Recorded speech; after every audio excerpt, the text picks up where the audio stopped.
Alejandro, according to all reports, the tests that North Korea has undertaken in recent times, the attempts to launch missiles, have been pretty much a failure. And I wonder really what sense of progress there is. If you can give us an insight as to how far North Korea has gone with its nuclear program from your perspective, and also why the need to pursue this nuclear policy so aggressively? Well, the need of the nuclear policy is basically a self-deterrence. Is the guarantee of life for the Korean people. So we know that if we don't have such nuclear deterrence, we will end like Afghanistan or Iraq since a long time.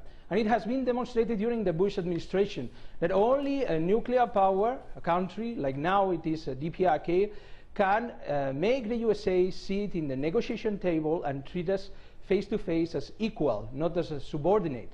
So we are never going to kneel down, but we want that USA will treat the DPRK as an equal to them. But this is the real reason behind.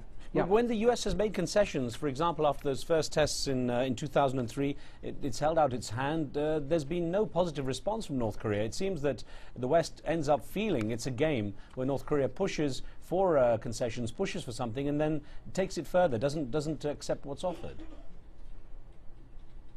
No, the problem indeed lies that the US administration has been breaking the agreements depending on the person that takes the power. So during the Clinton administration, we were very close for the peace and even opening diplomatic relations. After the visit of Madeleine Albright, and it was scheduled the visit of President Clinton on that time. And we expected a new era of peace and reconciliation and to substitute the armistice agreement for a peace treaty. But then later came the Bush administration and the conservatives and the big weapons manufacturer industries that had other interest in the agenda, and they completely broke those agreements, and we had to turn again and start from the beginning. So in the recent months we expected also a change in policy from new Obama administration, but he's following the same policy of we want to be friends, but at the same time we are applying sanctions. So this cannot be understandable for us. As for the nuclear program, in 1998 we launched our first three-stage missile and satellite into orbit, so Kwangmyungsong #1, and this time has been Kwangmyungsong #2, which is a 4-stages rocket, or call it missile. And this technology has been successful, although the US machinery of propaganda and their allies have been trying to turn it down and to change the objective information. So the problem is we never get to talk except a few media or in few occasions like a real objective program, like in the case of RISCAN. So our voice is very low compared to that of the USA. Well, I want to put an email to you, Alejandro. It's coming from Washington in the USA, from Tony Chopkowski, who's written in saying, the issue with North Korea is its belief in its own importance in a world that has left it behind in a time warp. Is North Korea deluded enough to believe that taking over South Korea would be the fulfillment of its destiny?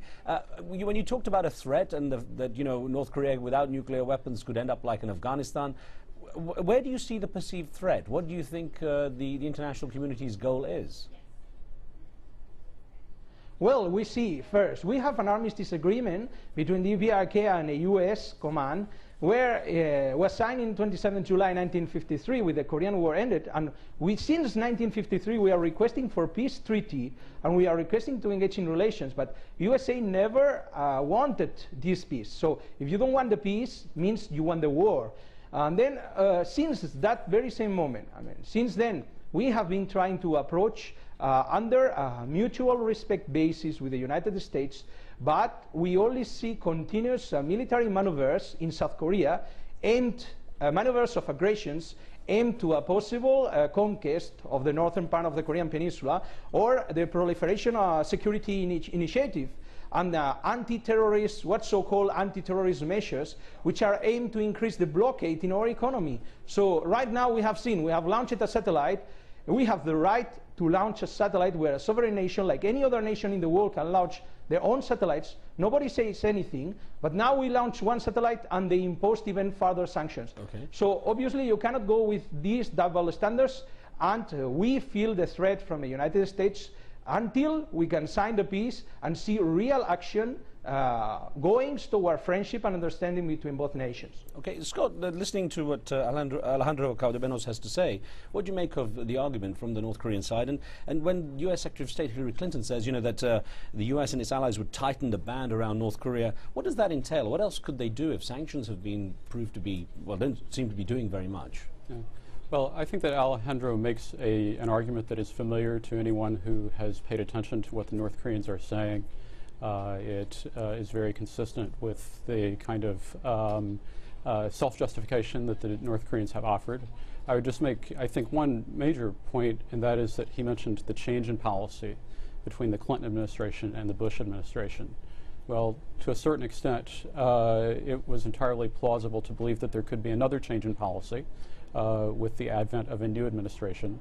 But by taking these particular actions that the North Koreans have taken, they've really pulled the rug out from under the Obama administration, really before there was even an opportunity to see whether there might be a policy change that would be more favorable to the DPRK. So you think it's a prejudice situation now for Barack Obama as he goes in trying to do something? Well, essentially they've created a crisis. They've tried to set the agenda, and the Obama administration is in response mode. And essentially this kind of activity, it constrains the political environment here for any possibility that a new administration could reach out and begin a dialogue on a level playing field with the North Koreans right now. We're going to take a short break here, gentlemen. Stand by. We're going to have more discussion in a moment. As we pause, let me remind you, our viewers, you can join the conversation with your questions and comments. Log on to livestation.com, enter the chat room. You can see the debate taking place, and we'll be there. We'll be right back with you right now.